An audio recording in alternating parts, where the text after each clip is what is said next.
স্বাগতম electric and প্লাম্বারের পক্ষ থেকে আমি রয়েছি নাসিম মাহমুদ। আজকের ভিডিওটি হচ্ছে আপনারা কীভাবে একটি 3-পিন কম্বাইন কানেকশন দিবেন। অনেকেই বলে থাকেন যে ভাই আমরা বাসাবাড়িতে নতুন একটি ফ্রিজ আনলাম, রাইস কুকার এনে বা অনেক যেগুলো হচ্ছে মেটাল বডি সেগুলো এনে আপনারা আমাকে ফোন দেন যে বলেন ভাই আমরা একটি গ্রিজার কানেকশন দিব, সেখানে একটি 3-পিন কম্বাইন কানেকশন দিতে হবে। এই কম্বাইনে কীভাবে কানেকশন করব, আসলে এই ভিডিওটা আপনাদের জন্য খুবই ইম্পর্টেন্ট। এই ভিডিওর মাধ্যমে আপনারা সুপারস্টার, এমইপি, আসলে যে কোনো ধরনের কম্বাইন বা যে কোনো ধরনের 3-পিন সকেট, যেগুলো 5-পিন সকেট, সেগুলো কানেকশন দিতে পারবেন এই ভিডিওটি দেখার পরে। আসলে এই ভিডিও দেখার পরে আরেকটি বিষয় ক্লিয়ার আসবে, সেটি হচ্ছে আপনাদের বাসায় কেন বিদ্যুৎ বিল বেশি আসে বা মিটারে কেন বিদ্যুৎ বিল বেশি আসে, এই বিষয়টি খুবই ক্লিয়ার হবে। এখানে আপনাদেরকে দেখাচ্ছি, এখানে দেখতে পাচ্ছেন একটা হচ্ছে হ্যাট চিহ্ন, একটা হচ্ছে লাইন, একটা হচ্ছে নিউট্রাল। এখন আমরা তো জানি বৈদ্যুতিক মিটার থেকে দুইটা তার আসে, একটা হচ্ছে লাইন, একটা হচ্ছে নিউট্রাল। তো আমাদের এখানে হ্যাশ চিহ্ন যেটা, তো এইটা কোথা থেকে কানেকশন হয়? তো এইটা হচ্ছে আমাদের বাসাবাড়িতে যে একটা আর্থিন উঠাই, একটা নিউট্রাল উঠাই, সেইটা হচ্ছে আর্থ। আর বৈদ্যুতিক মিটার থেকে যে নিউট্রালটি আসে ওটি হচ্ছে থিন। আর্থ থিন দুইটা আলাদা শব্দ।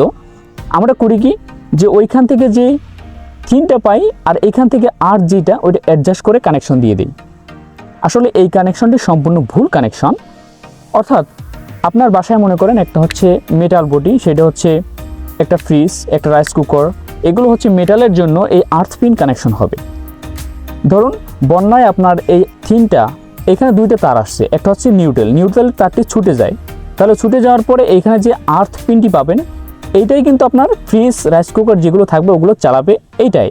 আর যদি আমরা অ্যাডজাস্ট করে কানেকশন দিই, তাহলে আমরা জানি যে আমাদের লাইন এবং নিউট্রাল এগুলো কিন্তু গ্রাউন্ডিং হয়, মাটিতে গ্রাউন্ড হয়ে যায়।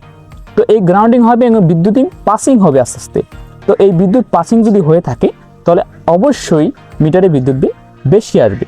আর যদি আমরা হিসাব করে কানেকশন দিই তাহলে আমাদের বিদ্যুৎ বিল কিন্তু বেশি আসবে না। এখন আমরা এটাকে সুষ্ঠুভাবে কানেকশন দিব এবং সুন্দরভাবে কানেকশন দিব। দেখেন, আমরা জানি এটা হচ্ছে একটা সুইচ, অন অফের একটা সুইচ।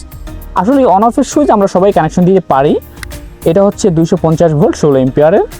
এখন এটা হচ্ছে আমরা মেইন লাইন কানেকশন দিব এই সাইডে, এবং এইখান থেকে আমরা এই লাইনে কানেকশন করব, অ্যাডজাস্ট করে দিব।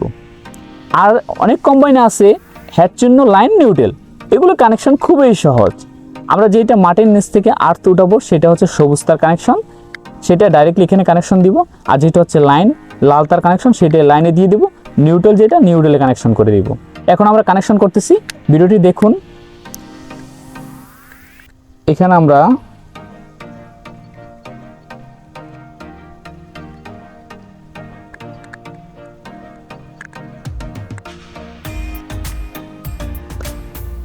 এখানে যে লাইন, এই লাইনে কানেকশন করে দিব।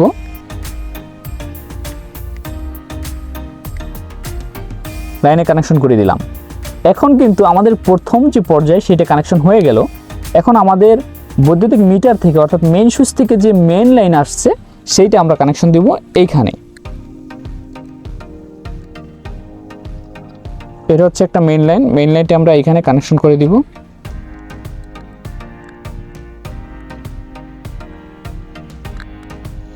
আর যেটা হচ্ছে আর্থ, সেটা আমরা এখানে কানেকশন করে দিব। ধরুন আপনাদেরকে স্যাম্পল দেখাইতেছি, এই আর্থ পিন কানেকশন দিয়ে দিলাম। আর নিউট্রাল যেটা, এটা হচ্ছে নিউট্রালটি আমরা এখানে কানেকশন করে দিলাম। আমাদের কিন্তু হয়ে গেল 3-পিন কম্বাইন কানেকশন হয়ে গেল, বা 5-পিন কম্বাইন কানেকশন হয়ে গেল। এখানে এসি সকেট আছে। তো এগুলো এই ভিডিওটার মাধ্যমে কিন্তু আমরা সবগুলো কম্বাইন কানেকশন দিতে পারবো।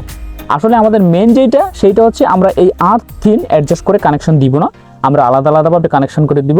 তাহলে অবশ্যই মিটারে বিদ্যুৎ বিল কম আসবে। ডিয়ার ভিউয়ার্স, ভিডিওটি ভালো লাগলে লাইক করুন, শেয়ার করুন, এবং আমার চ্যানেল নতুন হলে সেই চ্যানেল সাবস্ক্রাইব করে পাশে থাকুন। ধন্যবাদ সকলে, ভালো থাকবেন, সুস্থ থাকবেন, খোদা হাফেজ।